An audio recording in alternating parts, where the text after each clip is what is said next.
First time হচ্ছে ডাব চিংড়ি বানাচ্ছি।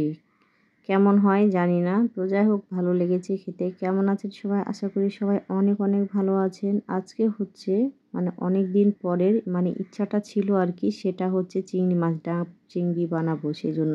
তো এখানে হচ্ছে হাফ কেজি মতো চিংড়ি মাছ ছিল।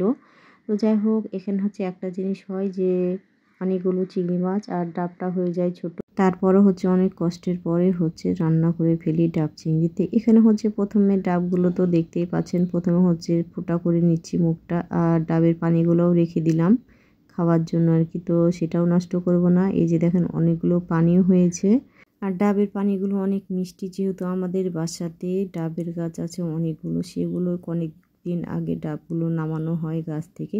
তো এখানে হচ্ছে প্রথমে হচ্ছে এই যে দেখতেই তো পাচ্ছেন, সব কিছু রেডি করে নিয়েছি। হলুদের গুঁড়া, মরিচের গুঁড়া, ধনা, আদা, রসুন বাটা, পেঁয়াজ কুচি আর হচ্ছে পেঁয়াজের বেরেস্তা, সব কিছু রেডি করে নিয়েছি। এখন হচ্ছে ভালোভাবে মেখে নিব। আর হচ্ছে সরিষার তেল দেবো, যেহেতু সরিষার তেলটা হচ্ছে আমরা বাসায় খাই, সেজন্য সরিষার তেলটাই দিব। আর এখানে তো দেখতেই পাচ্ছেন একটা মগের ভিতরে ডাবটাকে নিয়েছি, আর সবগুলো ভালোভাবে মাখিয়ে নিয়ে হচ্ছে ডাবের ভিতরে চিংড়ি মাছ দিয়ে দিব। এই তো তাহলে হয়ে যাচ্ছে ডাব চিংড়ি। আর এটা কিন্তু অনেকক্ষণ ধরে রান্না করতে হয়। আর এই যে দেখেন চুলা আমার সব কিছু রেডি হয়ে গেছে। আর এখানে হচ্ছে একটা রুটি করার যে খোলা থাকে, সেই খোলাতে হচ্ছে ফুটা করেছি আমি।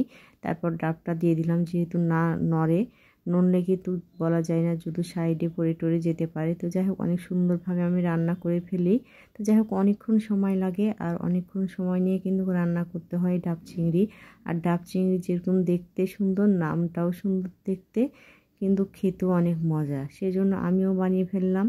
আর আপনাদের যাদের যাদের ডাব চিংড়ি বানানোর ইচ্ছা করছেন বা খেতে চাচ্ছেন, তারা অবশ্যই একবার হলেও ট্রাই করে দেখবেন। কিন্তু অনেকক্ষণ সময় নিয়ে কিন্তু রান্না করা লাগে, কিন্তু অনেক সময় ধরে রান্না করলে রান্নাটা বেশি টেস্ট হয় আর মজা লাগে খেতে। কিন্তু আমি অনেকক্ষণ ধরে রান্না করছিলাম, আর এখানে এতটাই রান্না হয়ে গেছে, আর অনেক গরম ছিল ডাবটা। তারপরে হচ্ছে অনেক কষ্টের পরে হচ্ছে, আমার কষ্টটা কখনো বিফলে যায়নি। তারপরে অনেক কষ্টের পরে হচ্ছে ডাব চিংড়িটা করে ফেলি। আর এই যে দেখেন অনেক গরম ছিল, নামানো যাচ্ছিল না, তো অনেক কষ্ট করে নামিয়ে ফেলি। তো যাই হোক অনেক সুন্দর হয় কালারটা, আর দেখতে খুব ভালো লাগছিল, খেতে অনেক মজা ছিল। তো আপনারাও যারা যারা এরকম ডাব চিংড়ি বানাতে চাচ্ছেন, একবার হলো অনেক সময় ধরে রান্না করবেন, আমি আগেই বলে দিচ্ছি। আর যাদের যাদের ইচ্ছা তারা তো খাবেন করে। আর এরকম আমি এই প্রথমবার করলাম, অনেকভাবে খাওয়া হয়, এভাবে কখনো খাওয়া হয় না, তো আজকেও ট্রাই করে ফেললাম।